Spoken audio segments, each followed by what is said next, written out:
Hi, I'm Terry. Welcome to another video. Today I'm going to do a quick continuation of my capability testing of my medieval styled black powder handgun. Today I'm going to be doing damage, which means meat target. So this is what we're going to do. This is the meat target. We're going to start out with a layer of pork chops to simulate pectoral muscles, followed by a layer of pork ribs for the rib cage, followed by oranges for soft tissue internal organs. We're going to finish that up with another layer of pork ribs and my high-tech bullet stock. And the idea here is we can shoot at ballistics gel, we can shoot at 2x6s, 2x4s, whatever. This is meat and bone. This is going to tell us how much damage that handgun is going to do. So let's get to it.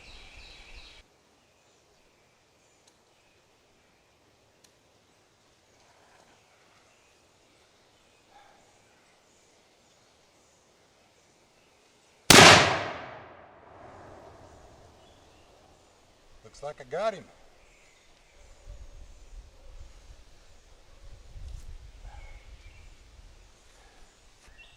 Okay, we hit a little, I was aiming as close to center as I could get with that thing. Shot a little low and to the right, but good solid blast here to the pectoral muscle. Went all the way through. Made a pretty good hole here in the ribs. Went all the way through, and it feels like, yeah, I'd hit a rib and just busted it, went all the way through it.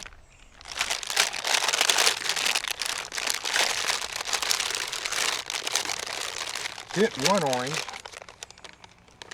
kind of a glancing blow, did some damage to that. Missed the other oranges. Hit the other back ribs here, went through, and there's the bullet. So it went all the way through and got stuck into bullet stop. I wish I'd hit one of these oranges dead center. I would have loved to see that thing explode. But anyway, that did some good damage. Didn't blow a big hole in them like, you know, a modern firearm might, but still made a pretty good hole in them. Went all the way through the torso, in other words, and is stuck in this wood right here. Barely, but it is. So my point on that is this. My 1851 Colt revolver, 44 caliber with a 5-inch barrel, in this same test did not go all the way through. I fired 3 rounds, and one of them did. I caught one in a water jug on the back, and one I caught in the ribs, and then another one I caught right beside off to the back rib, same place. So 2 did not go all the way through. 1 bullet did. So I fired 1 round on this and it went completely through it. Not bad. I mean, let's see if I can't dig that out and see what that looks like. I'm going to have to see what this is going to do against some other targets, watermelons, cantaloupes, things like that. But so far it's testing up pretty good. I mean, it did pretty good on that meat target, completely through the target. Now what that means is, for most people, unarmored, at close range, about 20 feet, this thing's going to blow a hole completely through them and come out their back. Not bad. Not bad for 14th century technology. I'm beginning to get a lot more respect for these. Before I started testing this, I was thinking, yeah, 14th century technology, you know, hand-forged firearms, didn't know what they were doing in the learning curve. It might scare a horse, and it might put a light dent in someone's armor, or, you know, give them a nasty bruise. But this thing is proving to be downright deadly. All right. Do not try this at home. This video is for educational and informational purposes only. I do not advocate, recommend, or encourage anybody to experiment with homemade firearms of any kind. They can be dangerous. You can get hurt. and worse than that, you can hurt somebody else. So my advice is enjoy these videos, don't try it at home, and if you do try this at home, you are solely responsible for any consequences that may occur. As always, thanks for watching, and we'll see you on the next test.